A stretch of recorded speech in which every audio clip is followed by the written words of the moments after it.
ഇന്നിങ്ങനെ ഒരു പുസ്തകം വായിക്കുന്നിടയിൽ മഹാനായ ബിശ്റുൽ ഹാഫി റഹിമഹുല്ലായുടെ ഒരു മൊഴികൾ കാണാനിടയായി. കുറേ മൊഴികളുണ്ട്.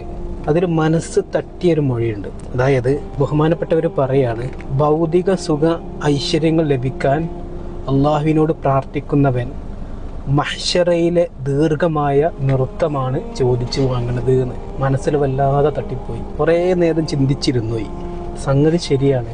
നമ്മൾ ദുനിയാവിലെ ഒരു ആഗ്രഹം നമ്മൾ ചോദിച്ചു വാങ്ങുമ്പോൾ, അല്ലെങ്കിൽ പല ആഗ്രഹങ്ങൾ നമ്മൾ ചോദിച്ചു വാങ്ങുമ്പോൾ, അതിനൊക്കെ നാളെ പടച്ചവനോട് നമ്മൾ മറുപടി പറയേണ്ടി വരും അല്ലേ?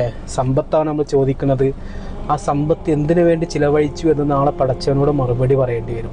അപ്പം അതിനു കൂടെ നാളെ മഹ്ശറയിൽ നമ്മൾ വിചാരണ നേരിടേണ്ടി വരും. അപ്പം നമ്മൾ എത്രത്തോളം നമ്മൾ ദുനിയാവിയായിട്ടുള്ള കാര്യങ്ങൾക്ക് ചോദിച്ചു വാങ്ങിയത് പടച്ചോ നമുക്ക് നൽകിയോ, അത്ര കണ്ട് നാളെ മഹ്ശറയിൽ നമ്മൾ വിചാരണ നേരിടേണ്ടി വരും, അതിന് മറുപടി പറയേണ്ടി വരും. അപ്പം അത്ര കണ്ട് സമയം നമ്മൾ മഹ്ശറയിൽ തങ്ങേണ്ടി വരും അല്ലേ? ശരിയാണ്.